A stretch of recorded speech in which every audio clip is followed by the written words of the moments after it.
یاد رکھیں رسول اللہ صلی اللہ علیہ وسلم نے ارشاد فرمایا اگر کسی بندے کے پاس پیسے نہ ہو نا صدقہ دینے کے لیے، کیا نہ ہو، پیسے جس کے پاس نہ ہوں کہ میں صدقہ دوں اللہ کی بارگاہ میں، فرمایا فَلْيَلْعَنِ الْيَهُودَ، تو اس کو چاہیے کہ وہ یہودیوں پر لعنت بھیجے، یہ اس کا صدقہ ہے۔ سمجھے آپ اسلام کا مزاج؟ اسلام ہمیں یہ مزاج دیتا ہے کہ یہ جو ناسور ہے نا، اور رسول اللہ صلی اللہ علیہ وسلم نے ارشاد فرمایا، طویل حدیث ہے، قیامت کی نشانیوں کے اندر یہ چیز آتی ہے،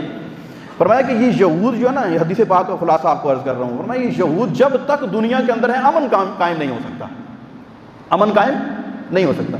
رسول اللہ نے ارشاد فرمایا کہ وقت آئے گا کہ پتھر کے پیچھے ایک یہودی چھپا ہوگا، پتھر مسلمان مجاہد کو کہے گا کہ ادھر آؤ میرے پیچھے یہ یہودی چھپا ہوا ہے، اس کو مارو، یہاں تک کہ جب آخری یہودی قتل کر دیا جائے گا تو دنیا کے اندر، یہ حدیث کے اندر مضمون یہ ملتا ہے کہ دنیا کے اندر اتنا امن ہو جائے گا کہ بھیڑیا اور بکری ایک گھاٹ پہ پانی پیئیں گے۔ مثال دی آپ ذرا سمجھیے گا، یہ جڑ ہے فساد کی پوری دنیا کے اندر۔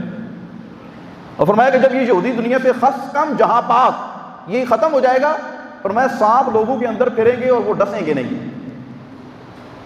یعنی سارے فتنے، سارے فساد، سارے ظلم و بربریت، ساری زیادتی کی جڑ ہے یہ۔